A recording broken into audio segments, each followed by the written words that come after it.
Bonsoir, bienvenue dans 52 minutes Actu. À 2 heures de La Réunion, Mayotte, le 101e département français, mais aussi le territoire le plus pauvre de France. Ces dernières années, la pauvreté, le sentiment d'insécurité, mais aussi l'immigration clandestine incontrôlable divise les habitants de l'île au parfum. Enquête à Mayotte, l'appel au secours d'une île au bord du chaos, c'est ce soir dans 52 minutes Actu. Même si ici, 3/4 des habitants vivent sous le seuil de pauvreté, Mayotte, en tant que département français, reste un véritable Eldorado pour les migrants venus de l'océan Indien. Ici, ils peuvent avoir accès à l'éducation, à la santé gratuitement, donner naissance à des enfants dans l'espoir qu'ils deviennent français, des avantages qui attirent des étrangers à bord de Kwassa tous les jours depuis des années. Près d'1 habitant sur 2 à Mayotte est de nationalité étrangère. On fait ici pour demander l'asile. Il y a les gens d'ici, quand on les voit, ils te disent, vous devez rentrer chez vous. Les gens d'ici ne nous veulent pas. Avec ces arrivées massives de migrants venus des Comores, d'Afrique, de Madagascar, en quête de titres de séjour, de travail et d'un meilleur niveau de vie, des milliers de bidonvilles se sont formés au fil des années. Des hommes, des femmes, des enfants qui survivent au quotidien sans accès à l'eau courante. Aujourd'hui, Mayotte abrite les plus grands bidonvilles de France. Là, je sors, je vais partir. Même à La Réunion, même si à Métropole, mais pour l'instant, je n'ai pas le moyen de sortir. À la pauvreté et aux difficultés quotidiennes s'ajoute l'insécurité. Les habitants, qu'ils soient mahorais ou étrangers, dénoncent une violence quotidienne. Vols, braquage des automobilistes, affrontements entre bandes rivales de mineurs, bus scolaires caillassés. Une situation face à laquelle le gouvernement a décidé de frapper fort. Opération Wambouchou, décasage de bidonvilles. Les policiers et les gendarmes sont partout, tout le temps, sur le terrain, avec des unités spéciales déployées en mer. Là, tu viens là? Tu les as les papiers? Et sur terre. Conséquence du chaos dans lequel s'enfonce Mayotte, des familles préfèrent aujourd'hui quitter leur île pour trouver un cadre de vie plus paisible à La Réunion. Les prestations sociales sont aussi plus élevées, donc plus attractives. Par exemple, le montant du RSA est 2 fois plus élevé à La Réunion. Le SMIC aussi, plus 400 € par mois. J'aimerais vivre à La Réunion. J'habiterai à côté de mes cousines, mon papy qui est là-bas. Les Réunionnais qui sont à Mayotte sont chez eux. Les Mahorais qui sont à La Réunion, ils sont chez eux.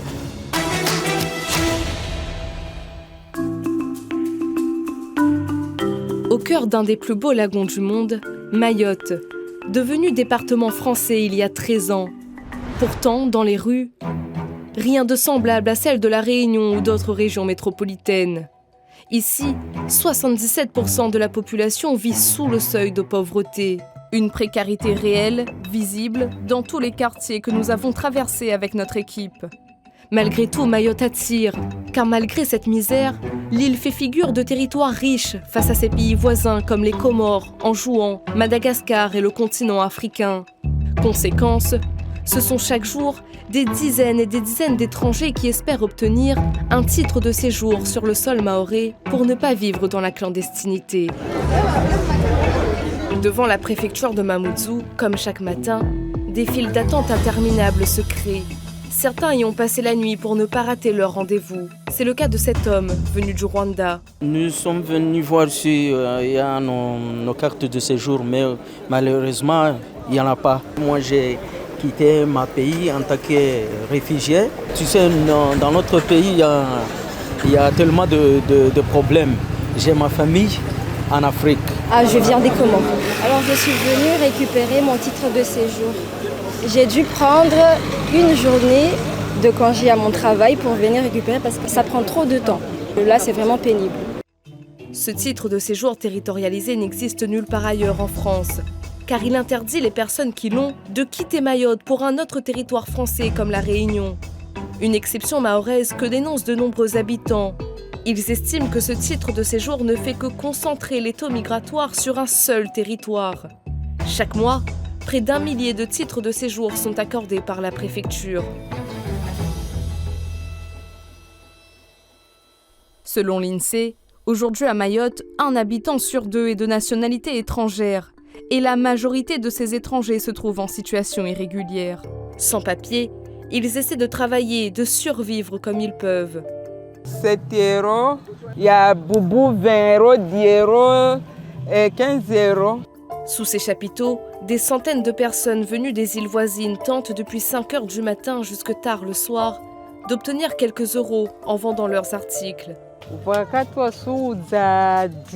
Parfois, on s'en sort avec 10 euros. Et lorsqu'on fait de bonnes affaires, 50 euros. Dans tous les cas, c'est mieux qu'à Anjouan. On est beaucoup mieux ici. Tout simplement parce qu'ici, à Mayotte, l'activité est différente. Par exemple, lorsque tu as un compagnon, eh bien s'il a un travail déclaré lui aussi, cela rapporte plus de revenus au foyer. Moi, mon histoire, c'est que je suis venue ici parce que je suis née ici. Je suis née ici à Mayotte, mais très petite, ma mère m'a ramenée chez elle aux Comores. Je suis donc revenue ici à 23 ans pour rattraper le temps perdu.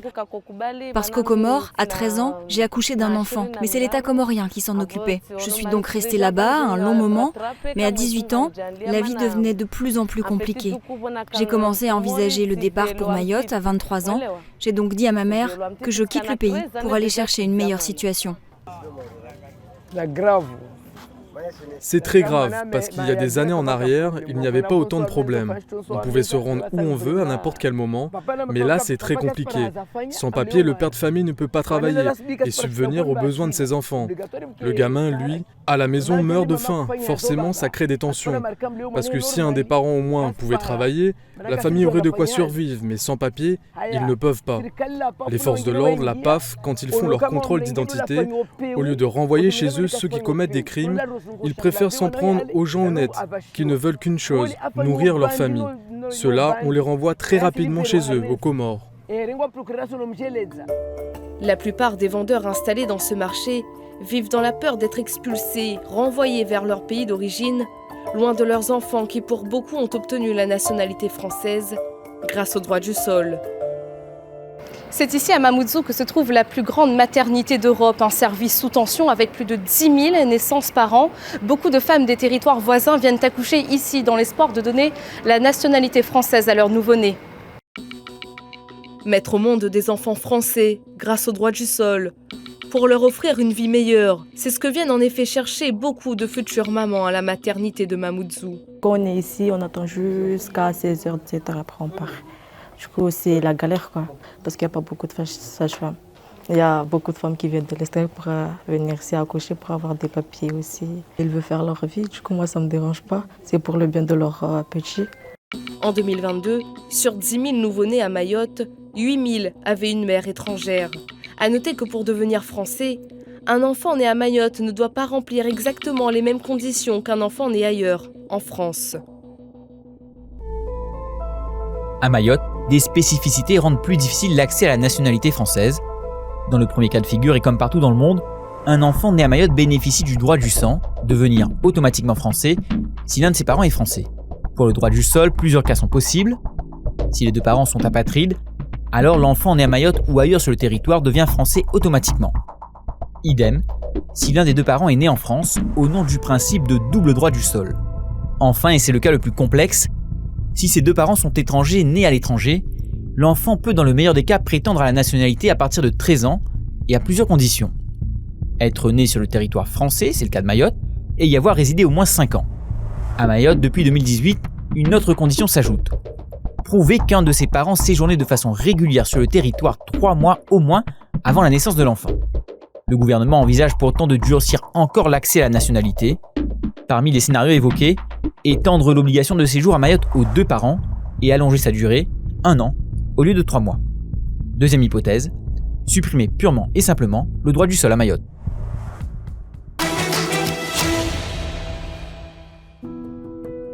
Dans ce petit bout de France, les étrangers en situation irrégulière représentent 1/3 de la population. Sans papier, et face au manque de foncier et d'infrastructures pour les accueillir, des logements de fortune appelés ici des bangas se sont bâtis au fil des ans sur des collines, au milieu des forêts, jusqu'à créer les plus grands bidonvilles de France.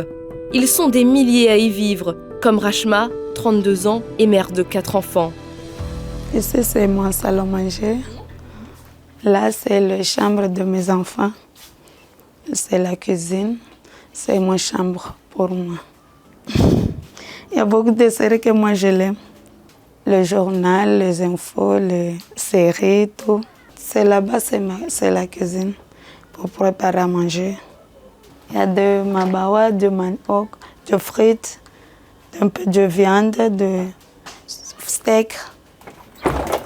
Il y a du manioc aussi, du pomme, de l'eau, du coca, il y a peu de trucs. Ce banga, bâti en tôle sans accès à l'eau courante, Rachma le loue à un marchand de sommeil maoré, 52 € par mois. C'est mon mari qui m'a amenée ici. C'est pas facile. Parce que pour moi, là, je souffre parce que quand je sors, j'ai peur. J'ai mes enfants, je suis née ici, mes enfants aussi, mais je ne trouve pas le titre. Même le titre de séjour. Mon mari l'a, mais moi non. Pourquoi vous n'arrivez pas à l'avoir? Je ne sais pas, j'ai essayé 3e fois, mais je n'arrive pas à le trouver. Je ne fais rien, je regarde juste mes enfants. Il y a de l'électricité, mais de l'eau, non. On achète dehors. Donc pour laver le linge, c'est dans les bassines? Je vais aller à la rivière. Il faut marcher combien de temps? 5 heures. On a dit qu'au fond, on veut payer, on ne va pas rester tout comme ça. Là. Je vais partir. Même à La Réunion, même si à Métropole. Mais pour l'instant, je n'ai pas le moyen de sortir. Sans papier, Rachma et son mari vivent également dans la peur d'être expulsés. Comme cela arrive souvent au sein des bangas. La plupart du temps, les enfants se retrouvent alors seuls, livrés à eux-mêmes et ne vont plus à l'école. Des mineurs isolés qu'une grande partie de la population accuse d'être à l'origine de la montée de la violence ces dernières années.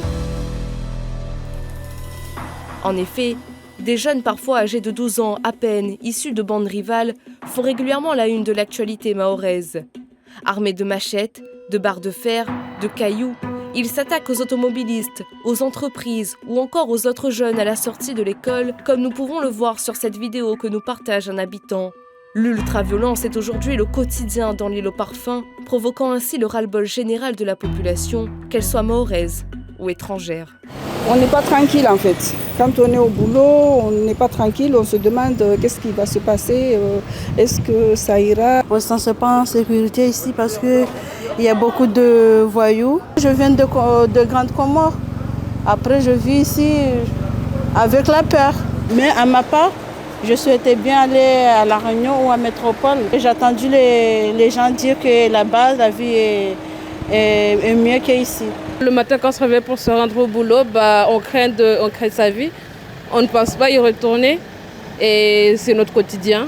Quitter Mayotte, plusieurs reprises, mais quitter pour aller où nous on quitte notre île, on va nous remplacer, à un moment donné, ça sera notre population qui va venir vivre ici et finalement il n'y aura plus de Mahorais. Même quand on rentre à la maison, on fait attention nous, aux gens qui sont sur la route.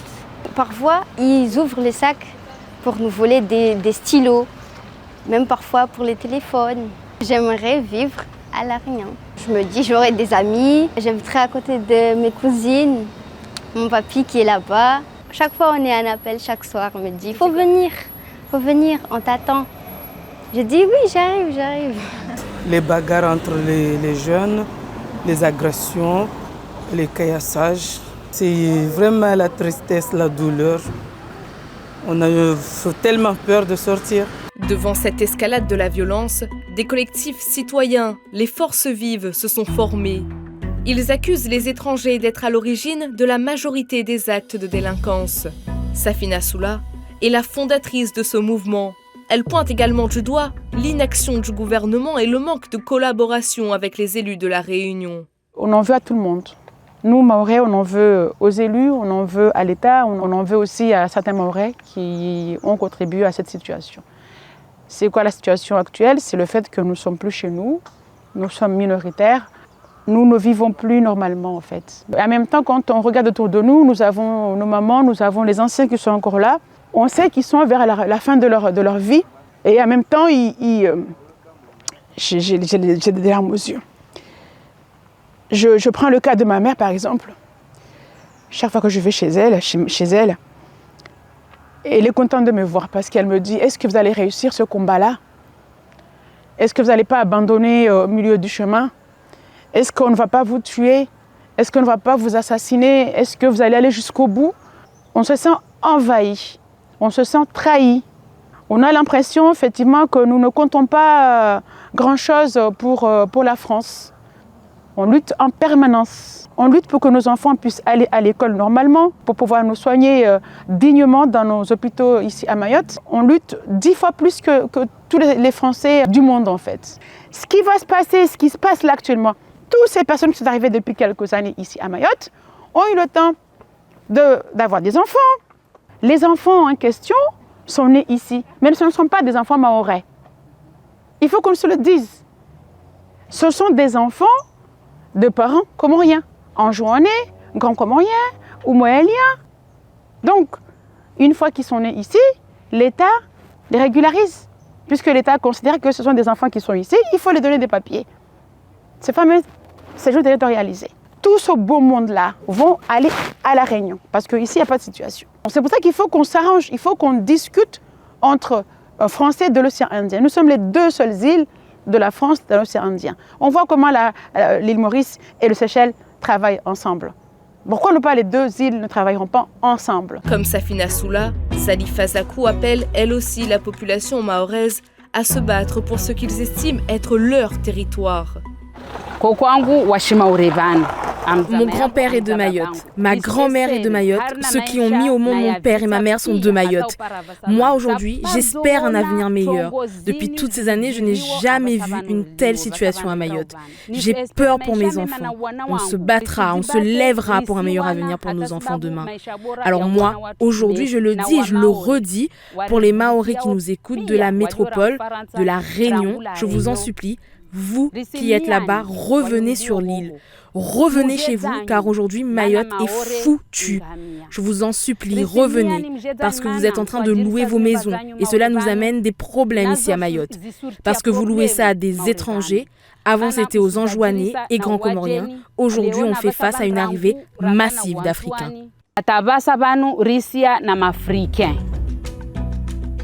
Au-delà des collectifs citoyens, plusieurs élus mahorais lancent eux aussi un appel à l'aide à l'État. C'est le cas du maire de Mamoudzou.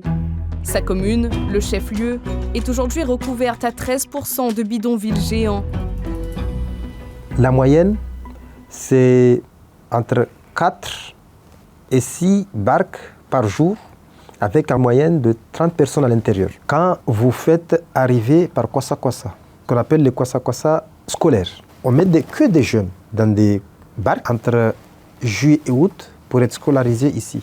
L'État scolarise, les villes scolarisent, parce que nous, tout le primaire, on prend en charge. Mais après, c'est là où le bas blesse. On ne peut pas nous obliger, nous, les collectivités, donc les mairies, à inscrire et à scolariser des enfants. Et au bout du compte, le petit a eu son bac et au final, pas d'issue.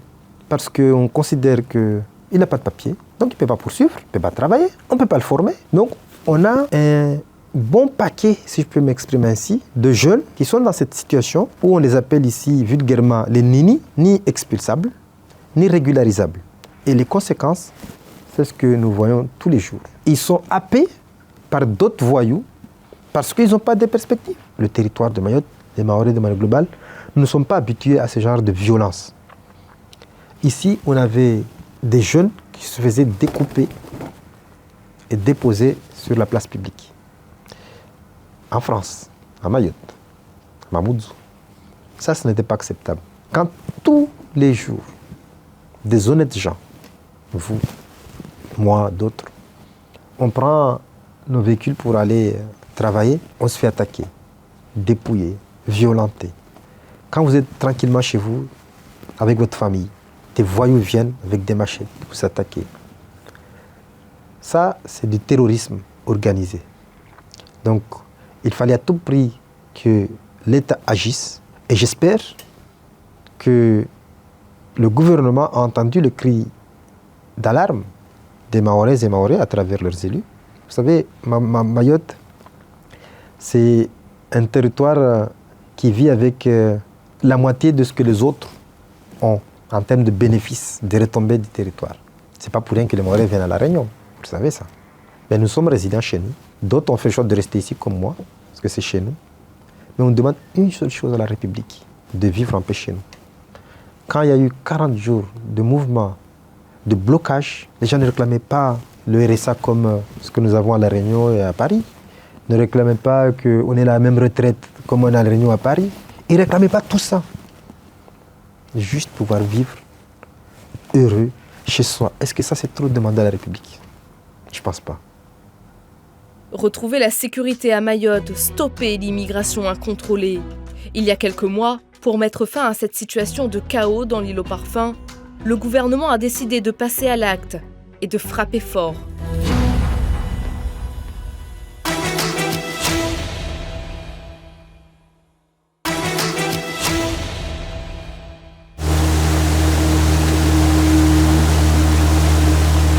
Dans les eaux mahoraises, pas un jour ne passe sans que des kwassa n'accostent sur les côtes de Mayotte. En moyenne, ce sont 6 à 8 barques qui tentent la traversée quotidiennement. Alors pour les intercepter, ce sont pas moins de 4 patrouilles de la brigade nautique qui se relaient jour et nuit, 24 heures sur 24, au large de l'île. Pour les aider, les forces de l'ordre peuvent se fier au radar, mais surtout à leur regard, en scrutant la moindre pointe suspecte à l'horizon. À peine embarqué, un premier bateau suspect est déjà repéré. Là, tu viens là? Approche-toi. Tu les as les papiers? Le certificat de navigation, les permis? T'as vu de quoi ça dans le coin? Non? C'est bon pour moi. Allez les gars. Les kwassa, c'est le même type d'embarcation. Même motorisation, même taille, même signalétique. Au radar, ça donne exactement pareil. Ça va dépendre des conditions météo. Là, celui-là, on l'a vu à l'œil avant de le voir au radar. Et vous allez avoir des pêcheurs qui vont parfois nous donner une info. Vous allez avoir aussi l'autre volet. Vous allez avoir des pêcheurs qui vont participer aux filières migratoires et donner l'information de notre position, par exemple. Après vérification, les 2 individus sont en règle, l'embarcation aussi. La brigade nautique reprend alors la patrouille dans une zone qui s'étend sur 7000 km². Quelques minutes plus tard, une deuxième embarcation est contrôlée. Tu t'appelles comment? C'est Domar. Ta date de naissance, c'est quoi? 1981. C'est tout? Quel jour, le mois? Le jour, le mois. 17-10. La carte est bonne, mais la photo, je suis pas certain que ce soit lui. Faut prendre la vraie carte, monsieur. La copie, c'est pas bon. Bon, c'était typique des pêcheurs. Il y avait le matériel de pêche. Qu'on voit régulièrement, c'est les gens ici se promènent beaucoup avec des copies. Pour surtout les pêcheurs. On a déjà connu des gens partir avec des papiers originaux en mer et les perdre. Donc c'est vrai que vous en avez beaucoup qui partent avec des copies. Là j'ai pris les identités. La barque, on sait qu'elle est en règle, mais on va faire vérifier après auprès des affaires maritimes. On va vérifier qu'il n'y ait pas du travail dissimulé, mais ça on donnera les infos aux affaires maritimes. Le lagon est petit, des barques on les croise aujourd'hui, on la recroisera demain. Bonjour. Vous venez d'où? Quel village? Magicavo? Oui. Ouvrez la glacière.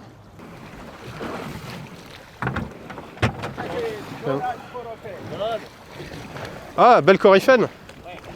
Allez, bonne journée. Vous êtes que 2 là sur le secteur? Ouais. T'as vu de quoi ça? Non. Allez, une bonne journée. Ces 2 hommes peuvent eux aussi repartir sans être inquiétés. Ce matin-là, la brigade nautique n'interceptera que des pêcheurs. Mais au même moment, quelques kilomètres plus loin... Je règne de Chayoscar, du coup je comprends 10 hommes, 4 femmes, un enfant, un passeur, nationalité comorienne, partie de nous, Grande Cagny, hier, 19h.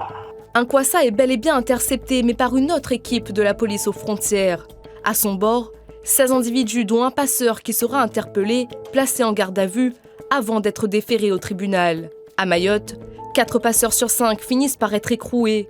Les autres migrants, eux, seront emmenés au centre de rétention administrative dans l'attente de voir s'ils seront reconduits ou non vers leur territoire d'origine.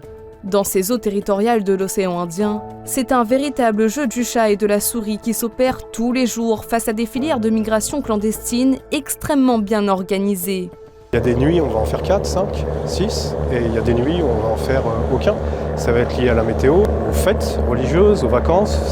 Tout ça, c'est des critères qui vont jouer en fait sur le flux de kwassa. Les filières sont quand même organisées. Croire que c'est des amateurs qui mettent 20 personnes dans un bateau et qui viennent sur le territoire, ça serait erroné. On a des filières qui sont structurées avec des gens aux Comores et des gens à Mayotte, avec des communications entre les deux, avec des rabatteurs aux Comores en charge de trouver les volontaires pour venir sur Mayotte et des gens à Mayotte en charge de nous surveiller, savoir où sont les intercepteurs, quand est-ce qu'on sort, quand est-ce qu'on rentre, en charge de les récupérer sur les plages. Ils vont arriver à plusieurs embarcations en simultané, 3, 4, 5, 6. On a aussi des quassas, ce qu'on appelle les quassas VIP. On va avoir des embarcations qui vont ne transporter que 1 ou 2 étrangers en situation irrégulière en essayant de se faire passer pour des pêcheurs. On a constaté également une augmentation de la marchandise de contrebande.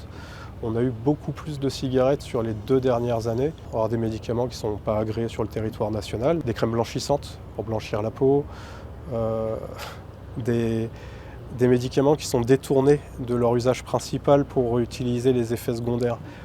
J'ai un sirop qui est anti-allergique qui a en effet secondaire la capacité de faire grossir les fesses. C'est un médicament qui revient, qu'on intercepte régulièrement également. Pour tenter de rejoindre le littoral mahorais, le prix par passager s'élève en moyenne à 300 €.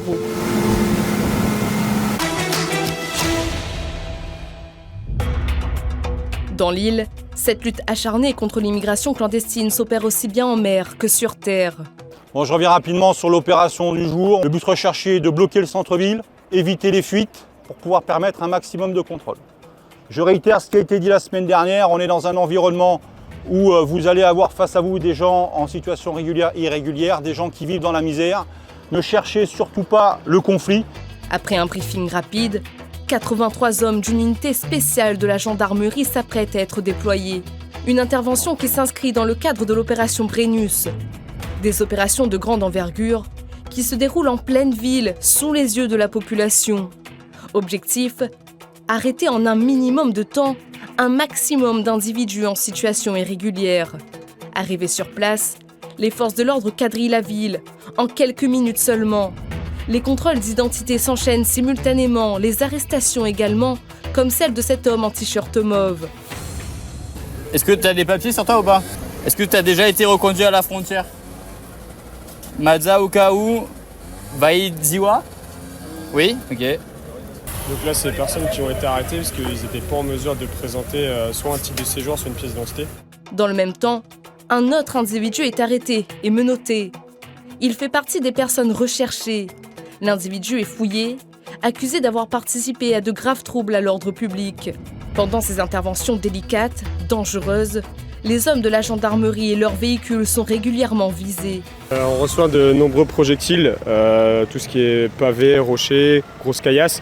Et depuis très peu de temps, on reçoit de nombreuses tiges en métal, des fers à béton. En fait, les individus en face les liment et après nous les envoient comme un système de javelot ou alors avec des harpons, ce qui fait que les tiges en métal traversent les véhicules, soit les pare-brises, les capots, les toits, même les portières. Pour contrer cette violence extrême, c'est l'État qui a décidé de déployer cette unité spéciale en renfort des policiers et des gendarmes déjà présents sur Mayotte. Les mineurs isolés sont les principaux visés.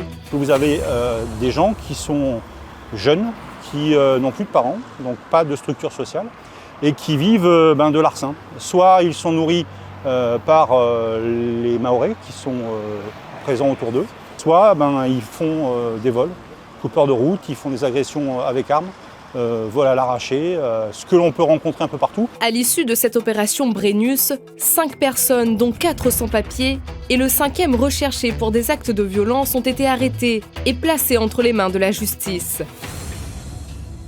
Pendant notre enquête, nous avons pu exceptionnellement suivre une autre unité spécialisée dans la lutte contre l'ultraviolence. Son nom, le GT Top 976. Ce groupe de travail dédié aux troubles à l'ordre public est composé d'une dizaine d'enquêteurs. Cette unité travaille main dans la main avec les autres équipes d'intervention installées dans l'île aux parfums. Au petit matin, des dizaines et des dizaines de gendarmes sont mobilisés et s'apprêtent à procéder à une série d'interpellations. Les individus recherchés sont accusés d'avoir, le 22 mars dernier, caillassé dans la nuit plusieurs véhicules, un bus scolaire, d'avoir dégradé plusieurs domiciles de particuliers à coups de pierre et incendié un engin de chantier estimé à 120 000 € avec des cocktails Molotov. Ils étaient un groupe de 20 à participer à cette nuit de violence. Aujourd'hui, le GT Top espère en interpeller 5 au pied du lit. Pour ne pas se faire remarquer, L'équipe d'intervention décide alors de passer par la plage en contournant le domicile de l'un des individus recherchés. Mais à l'intérieur de la maison, personne. L'unité décide alors de se rendre à une autre adresse renseignée, celle d'un proche du suspect. Gendarmerie, ouvre la porte! Bouclage derrière. Ouvre! Gendarmerie, ouvre la porte! Personne là. Là aussi, personne entre les murs. Le GT Top décide alors de passer à une autre stratégie et de se fier à un informateur résidant dans le quartier. Oui, ça va. Oui, il a bien joué. Il leur dévoile une nouvelle adresse, plutôt une maison rose située juste un peu plus haut.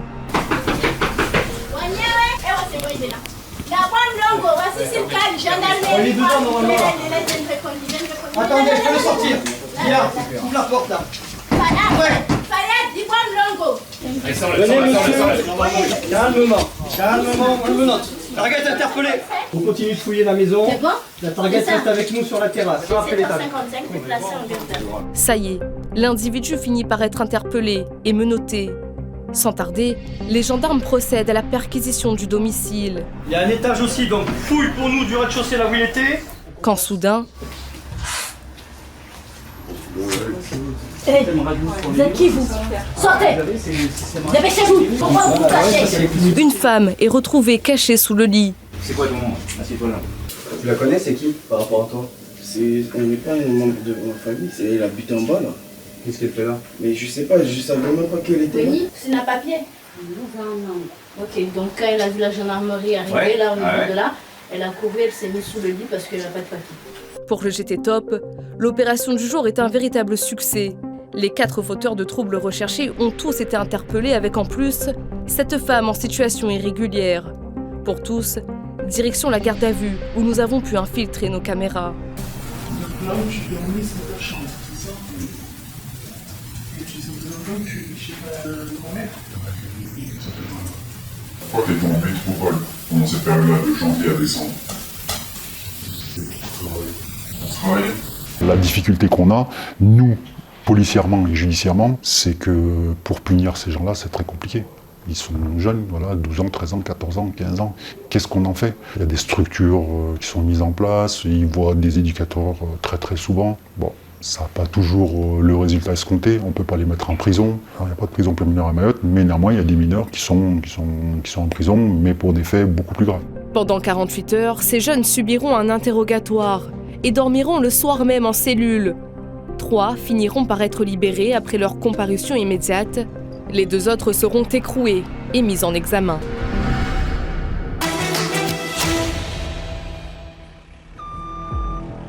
Face à la colère d'une grande partie de la population mahoraise, le gouvernement a donc décidé de déployer les grands moyens, comme l'opération Wambushu, lancée au mois d'avril l'année dernière. L'objectif était affiché et assumé: procéder à des expulsions massives d'étrangers en situation irrégulière et à la destruction des bangas. Résultat, ce sont 400 logements de bidonvilles qui ont été détruits. 1327 individus ont été interpellés, principalement des chefs de gang. Un an plus tard, il ne reste en effet plus rien des milliers de bangas installés au camp de Cavani, là où résidaient 700 migrants, pour la plupart originaires d'Afrique des Grands Lacs ou de Somalie. Sauf que l'État fait face à une autre problématique: le manque de relogement à proposer aux habitants expulsés. Résultat, plusieurs centaines d'entre eux, dont des femmes et des enfants, se retrouvent dans la rue, à 2 pas seulement du camp de Cavani. Comme vous pouvez le voir, ici c'est mon lit, ce sont mes affaires. C'est mon matelas, je dors juste ici. Nous avons toujours peur en dormant là. Nous sommes des êtres humains, nous ne dormons pas assez. Et quand on ne dort pas assez, on ne peut pas se défendre contre les personnes qui veulent nous tuer. Cet homme, réfugié africain, en appelle désespérément à l'aide des Mahorais, des associations, mais surtout à l'aide du gouvernement français. Nous sommes des hommes, nous ne pouvons pas tolérer cette situation. Quand il pleut, nous n'avons pas d'autre choix que de rester ici. Nous n'avons rien pour nous abriter de la pluie, nous restons juste ici. Nous n'avons pas de quoi manger. Le gouvernement ne se soucie pas de nous alors que nous sommes venus ici pour demander l'asile. Ils ont tout rasé et ils disent qu'ils n'ont pas de chambre à nous donner. Mais les droits de l'homme dans tout ça. S'il vous plaît, essayez le gouvernement français. Essayez au moins de trouver un autre pays qui puisse s'occuper de nous. Nous sommes des êtres humains, nous ne sommes pas des bêtes ou des animaux. We are not beasts or animals. Moi, on dort là-bas. Tu dors avec qui? Avec ma mère. Avec maman? Avec mon tatine. Et tati? Moi, je viens de la RDC, de la République démocratique du Congo. Et c'est quand même mieux la vie ici. Pourquoi vous avez quitté là-bas pour venir ici? Nous venons parce que nous avons des menaces là-bas, des percussions. Là-bas, il y a la guerre. On fait ici pour demander l'asile. Il y a les gens d'ici. Quand on les voit, ils te disent, vous devez rentrer chez vous. Les gens d'ici ne nous veulent pas. On habitait dans les stade Cavani. Quand le gouvernement est arrivé là-bas, ils nous ont dit qu'il faut démolir la moitié le matin et la moitié dans les après-midi. On nous a dit de sortir. On a dit non, on ne peut pas sortir parce que les choses sont toujours là-bas. Il y avait des documents, les habits, la nourriture. Mais les gendarmes ont dit non, il n'y a pas moyen de retourner.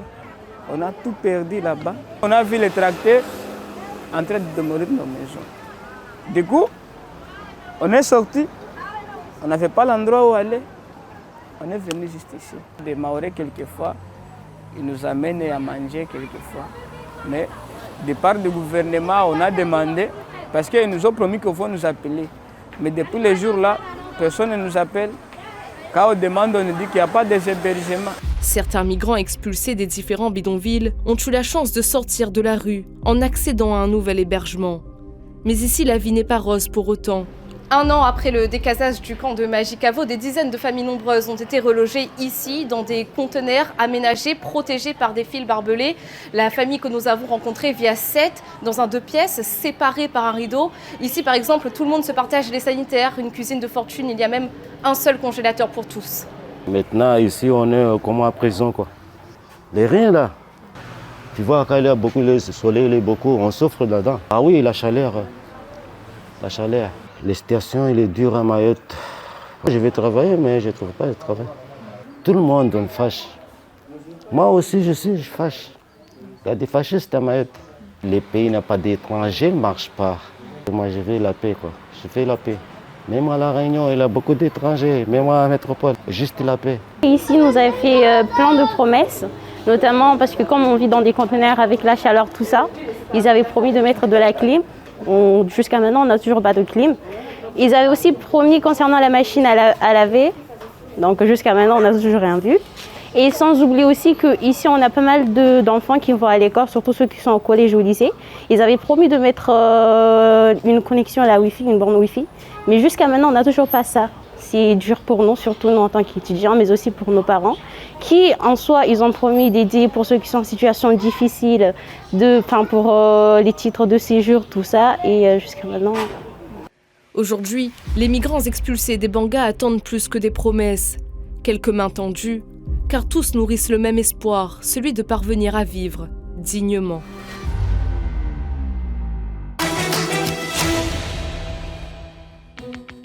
De son côté, Marie Guévenoux, ministre déléguée aux Outre-mer, assure étudier tous les dossiers de demande de relogement, tandis que les associations de solidarité implantées à Mayotte estiment que plus un seul logement n'est disponible. Qu'importe, les opérations de destruction de bidonvilles souhaitées par le gouvernement se poursuivent pour lutter contre l'insalubrité et l'insécurité. Face à nos caméras, François-Xavier Bieville, le préfet de Mayotte, tient d'ailleurs à réaffirmer sa volonté de lutter par tous les moyens contre la délinquance qui sévit à Mayotte. Il y a 3 phénomènes qui sont très différents. Le premier phénomène, c'est un phénomène de violence urbaine, totalement classique avec ce que nous connaissons par ailleurs.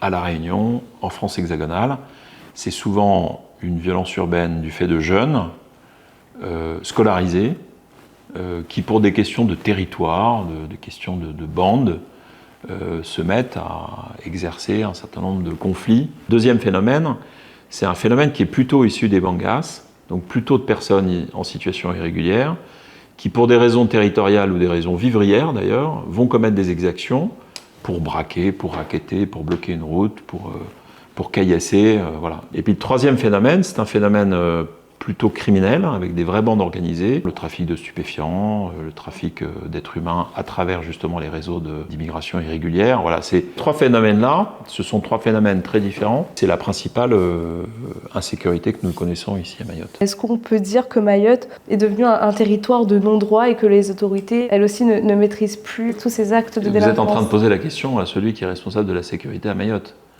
Donc la question est assez audacieuse.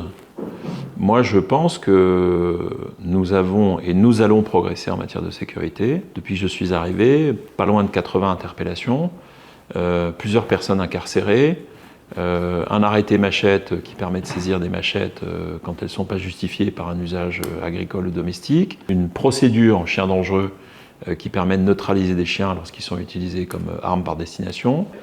Il faudra 3 mois, il faudra 6 mois, il faudra 1 an. En tout cas, c'est cette volonté qui est la mienne de lutter de cette façon-là contre la délinquance pour ne pas laisser un seul temps de répit à cette délinquance qui empoisonne la vie. Et moi, je serai totalement acquis à l'idée lorsque j'aurai une petite musique mahoraise et des Mahorais eux-mêmes qui me diront « Monsieur le préfet, depuis que vous êtes arrivé, on a senti qu'il y avait un changement. On a une vie plus paisible, on peut sortir le soir, on peut sortir de la mosquée, on n'est pas agressé, on peut sortir sur la plage pour un boulet, on n'est pas agressé. Vous voyez, c'est cette musique-là que j'ai envie d'entendre. Pour être préfet de Mayotte, il faut être extrêmement enthousiaste, je le suis. Il faut avoir énormément de conviction, j'en ai, et il faut accepter cette mission avec gravité, parce que ce qui est en train de se passer à Mayotte, c'est au fond un peu un condensé d'un certain nombre de problématiques que la France, dans son ensemble, connaît. Et c'est ici à Mayotte, notamment, qu'on pourra trouver des solutions. Parce que c'est ici à Mayotte qu'on peut écrire une belle histoire, qui est l'histoire de Mayotte. Croire en son développement économique, politique, social, environnemental.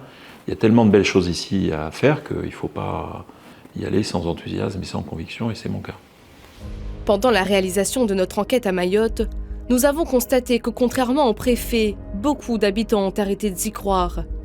Arrêté de croire au développement de l'île, aux promesses de l'État, au retour de la sécurité.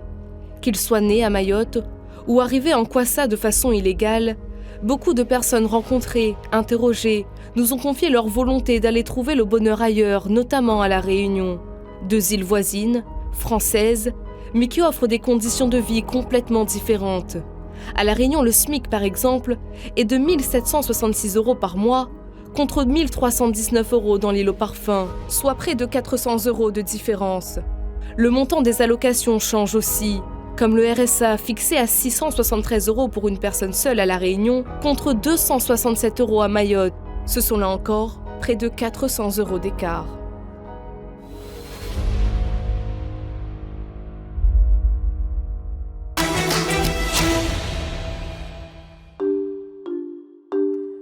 À La Réunion, selon l'INSEE, plus de 82% des habitants sont nés sur le territoire.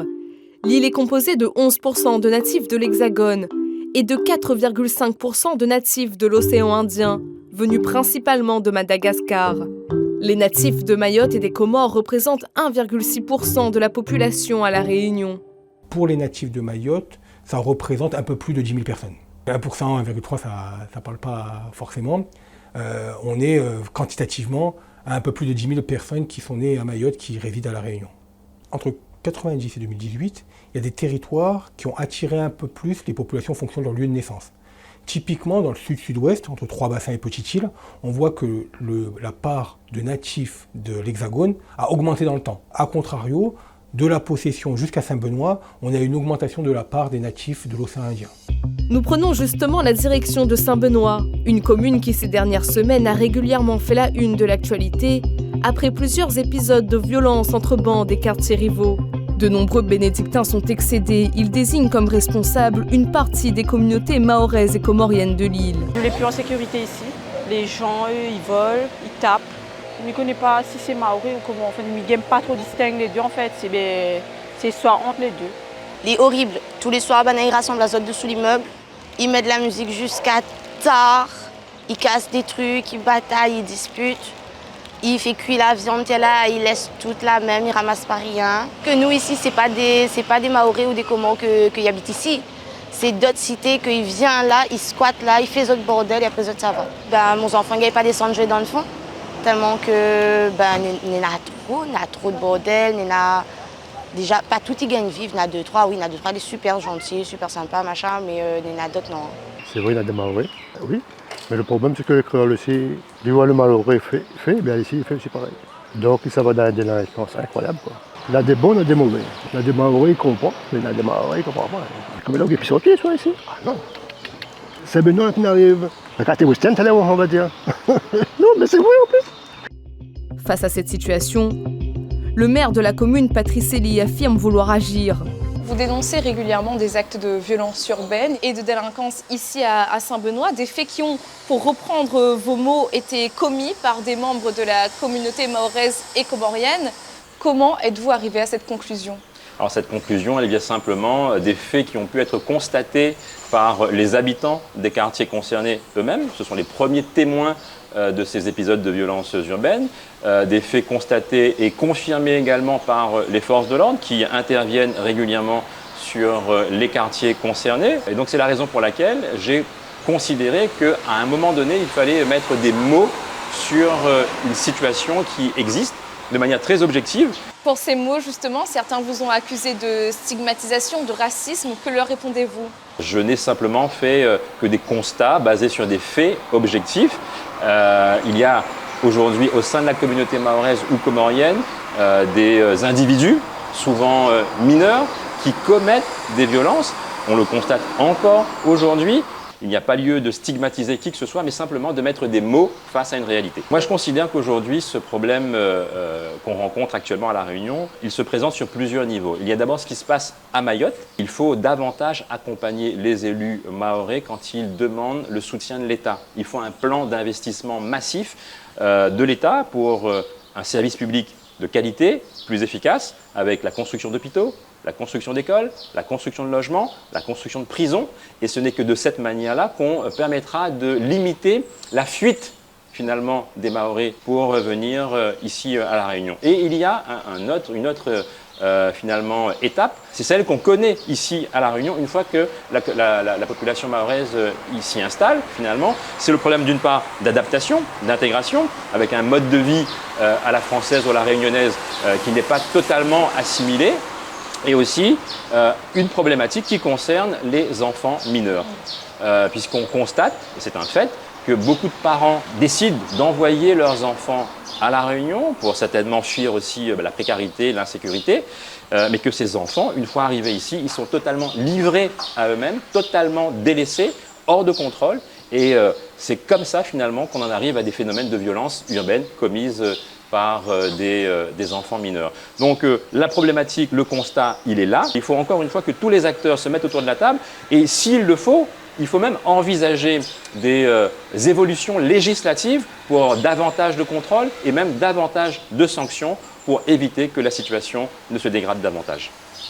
Patrice Elie refuse d'être accusé de stigmatisation et assure se baser sur des faits avérés. Interrogé sur le plateau du journal télévisé, le préfet Jérôme Filippini a lui aussi rappelé l'importance de ne pas faire de généralité et de ne pointer du doigt aucune communauté. Il n'y a pas de responsabilité communautaire. Donc c'est détestable et odieux de mettre en cause l'ensemble d'une communauté ou les gens originaires. À La Réunion, où on vient de tant de régions différentes, comment enfermer les gens dans des rôles ? Mais de leur côté, beaucoup de Mahorais dénoncent une avalanche d'amalgames et de confusion, notamment après la création d'un collectif citoyen qui a récemment fait le buzz sur les réseaux sociaux. Nous avons pu rencontrer des membres du groupe. C'est un groupe pour mobiliser les citoyens de La Réunion suite à la délinquance qui est rapatriée ici à La Réunion. Il faut dire que cette jeunesse-là est libre à eux-mêmes, pas de suivi. C'est des gens qui ne parlent pas français. Ils n'ont point d'endroit où dormir, ils squattent des endroits et du coup ça fait une masse. C'est les élus qui doivent prendre en charge notre ville. Nous doit supporter le racket, les vols. Nous sommes en train de voir notre île couler. Bientôt sera la guerre civile à La Réunion comme Mayotte. Moi, j'aimerais bien rajouter qu'il y a une majorité de Mahorais aussi qui est contre cette violence, qui ont honte de leurs compatriotes aussi. Ça, il faut bien le noter. Ils ont fui Mayotte parce qu'il y avait trop de violence. Ils ont honte de ça. Là aussi, des membres du collectif insistent sur l'importance de ne pas vouloir stigmatiser toute une population. Mais dans la communauté mahoraise, le ressenti est tout autre, comme nous l'explique Jacob, que nous retrouvons chez lui au port. Je ne reconnais plus mon île adoptive. Certains propos me renversent. Certains propos me touchent au fond de moi. Parce que la Réunion doit porter son nom. Moi, je vous dis une chose. Ce ne sont pas tous des Mahorais qui font n'importe quoi ici. Les Mahorais n'ont pas créé la délinquance. La délinquance, c'est partout. Il faudrait que les politiques soient solidaires avec les politiques Mahorais. Parce que dites-vous que si la maison de votre voisin brûle et que vous avez le regard ailleurs, ben, à un moment donné, votre maison va brûler. Nous sommes des Français à part entière. Les Réunionnais qui sont à Mayotte sont chez eux. Les Mahorais qui sont à La Réunion, ils sont chez eux. Combien de gens meurent dans cette mer-là? Combien? Mais ce sont des frères et sœurs. Ce sont des frères et sœurs. Les îles, les 4 îles, nous sommes des musulmans. Nous, on a choisi d'être français, nous en sommes fiers. Et nous sommes fiers français à part entière. Mais cette population qui a choisi d'être indépendant, il faudrait que l'État français parle avec le président comorien pour qu'on puisse trouver une solution. Quelques pâtés de maison plus loin, nous rencontrons à présent une mère et sa fille, toutes les deux originaires de l'île aux parfums. Elles lancent un appel à la paix, au vivre ensemble, que ce soit à Mayotte ou à La Réunion. On a eu la chance d'être ici. La Réunion, c'est le savoir-vivre ensemble. Je rêve d'une île comme la nôtre, Mayotte, d'un pays où on va vivre ensemble. C'est ce que ma mère répète souvent quand elle vient parfois en vacances à Mayotte. Elle dit aux personnes, c'est pas qu'on ne veut pas de vous, c'est qu'on veut que vous nous respectiez et que vous respectiez la loi française. Aujourd'hui, on a des Réunionnais qui rejettent des Mahorais de la Réunion et si je peux me permettre, je vais dire que c'est un peu normal. Au départ, c'était ça. Il y a eu des associations de quartier, je me rappelle très bien, le 20 décembre, c'était tout le monde ensemble. Malgache, Mahorais, on n'a plus de différence. Sauf que ces dernières années, on a ce fléau migratoire qui s'est intégré à Mayotte et qui s'est intégré aussi à La Réunion. Et ces nouvelles personnes qui arrivent n'ont pas eu cet accompagnement. Et c'est ce qui crée ce nouveau fléau où on nous pointe du doigt. La venue des Mahorais à La Réunion, un phénomène qui semble subi de toutes parts. D'un côté, les Mahorais obligés de quitter leur terre pour trouver des conditions de vie meilleures ici. De l'autre, des Réunionnais qui pointent du doigt leurs difficultés d'intégration et certains actes de violence urbaine. Wilfried Bertil s'est longtemps penché sur la situation globale entre les deux îles en tant que géographe. Incontestablement, il y a un problème de culture, puisque les Réunionnais, bien entendu, ont une culture réunionnaise que l'on connaît, c'est une culture plutôt occidentalisée. Dans le cas de Mayotte, c'est différent. Mayotte est une île comorienne historiquement, culturellement, une île de civilisation swahili, de religion majoritairement musulmane. À Mayotte, c'est la vie entre les villages, la famille élargie compte beaucoup. Donc, ces différences de culture, parfois même d'habitudes alimentaires. Les Réunionnais, souvent, disent ils volent des bananes, ils volent des fruits à pain. C'est mal ressenti par un certain nombre de gens. Concernant les migrations, aussi bien mahoraise à La Réunion, ce n'est pas une émigration ni une migration, c'est un mouvement intérieur dans un même pays. Mais concernant l'immigration comorienne à Mayotte, c'est une immigration que l'on ne peut pas empêcher. On ne peut pas l'empêcher ici, on ne peut pas l'empêcher en Europe, on ne peut pas l'empêcher aux États-Unis, puisque les migrations humaines, c'est comme l'eau. L'eau trouve toujours un passage lorsqu'elle veut s'écouler, et les hommes, lorsqu'ils veulent migrer, trouveront toujours un moyen d'entrer dans un pays. Aucun mur, aucun barbelé, aucun rideau de fer dans l'océan, comme le disait M. Darmanin, ne pourrait les en empêcher. On ne résoudra pas les problèmes de Mayotte si on ne règle pas les problèmes des Comores. Si on veut supprimer une immigration incontrôlée, il faut développer les pays de départ. Et quand on le dit à Mayotte, on est mal vu. Moi, j'ai déjà dit dans une conférence à Mayotte, j'ai dit, à côté de vous, il y a des hommes, des femmes, des enfants, vos frères qui meurent à quelques mètres de chez vous dans la mer et l'océan ne rend pas toujours les corps. Et on me répond, ils ont voulu l'indépendance, ils n'ont qu'à se débrouiller. Et si la France menait une politique de développement aux Comores, les Mahorais seraient mécontents en disant on ne fait pas pour nous et on ne fait pas les Comores. À La Réunion même, quand on veut faire de la coopération régionale, il y a des gens sur le terrain qui vous disent pour nous il ne fait pas, ça fait pour bonne Comores, il faut faire pour bonne Malgache et tout ça. Ce qui est faux. Quand on donne 1 euro aux Comores ou à Madagascar, on donne des milliers, sinon des dizaines de milliers d'euros à La Réunion. Mais on ne réglera pas les problèmes de Mayotte sans développer le problème des Comores. C'est inimaginable. Ça ne concerne pas que Mayotte. On le voit bien à La Réunion que ça nous déstabilise nous aussi. Et ce qui est encore plus compliqué, ça va être la situation de Madagascar. Il y aura 51 millions d'habitants en 2050 à Madagascar. Actuellement, le taux de pauvreté est de 80%. À La Réunion, il est de 36%. Et si on ne règle pas ces problèmes de la démographie, donc du développement, comme je disais tout à l'heure, les gens trouveront toujours le moyen d'entrer dans tel ou tel pays.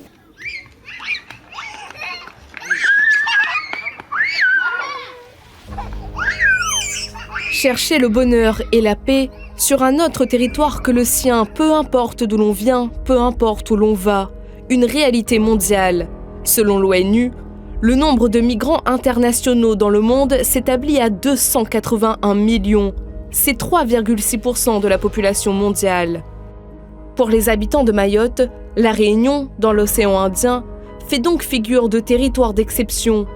Mais pour les territoires voisins de l'île aux parfums, c'est Mayotte qui représente un îlot de richesse dans un océan de pauvreté.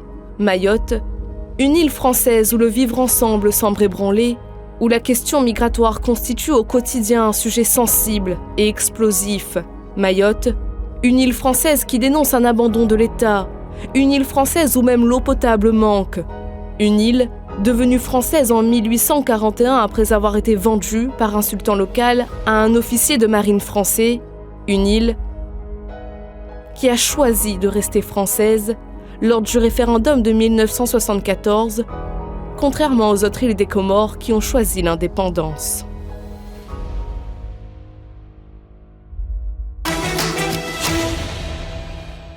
C'est la fin de 52 minutes Actu. Merci de l'avoir suivi. Je vous donne rendez-vous le mois prochain pour un numéro inédit.